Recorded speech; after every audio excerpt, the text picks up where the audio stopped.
Once again, pleasant good morning, my sisters and my brothers. Good morning, Father. We thank God for this first Saturday, which we honor our Blessed Mother. We all know yesterday we celebrated the Feast of the Sacred Heart. And the day after the Heart of Jesus, we celebrate the Immaculate Heart of Mary.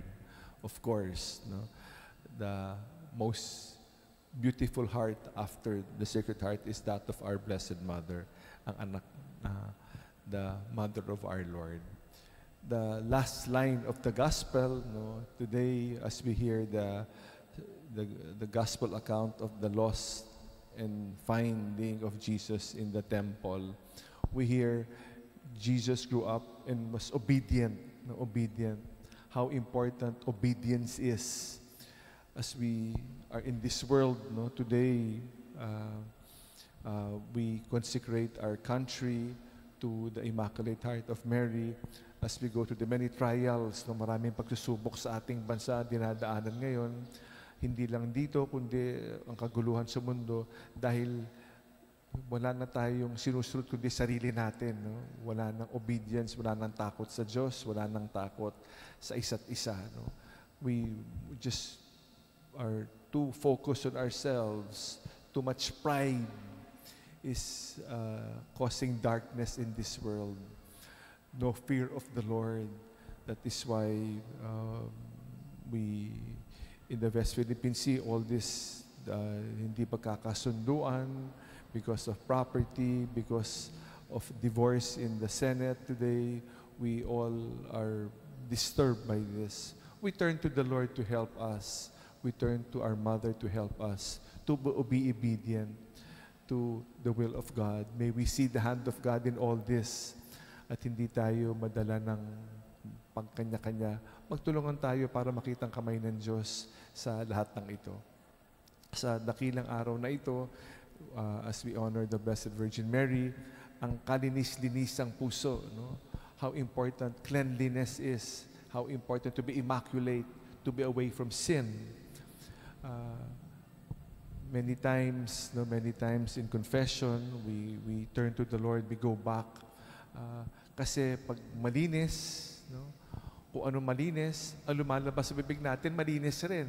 Pero kung ang nasa loob natin madumi, hindi tayo nangungumpisal, ang lumalabas, marites. Hindi puros kadiliman rin. Kasi kung ano nasa loob, yun yung lalabas.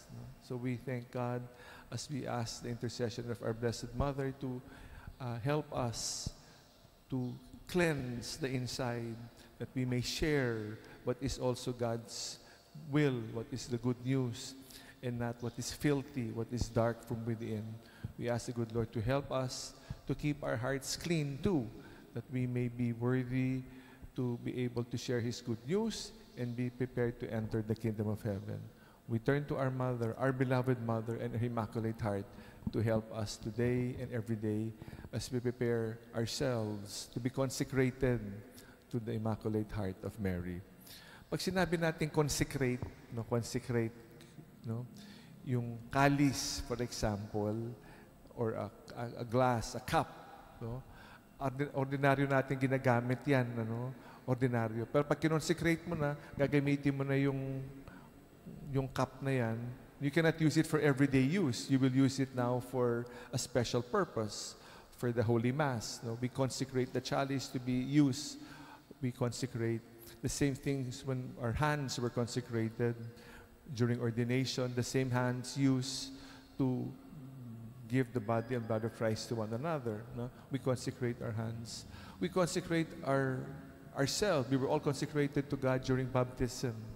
In the same way, we are reminded in a very special way to consecrate our lives and honor it, give it honor to the Immaculate Heart of Mary, that we may pray together as one nation, pray for the unity of the Church, for love of God, and for love of country. Salamat sa Diyos.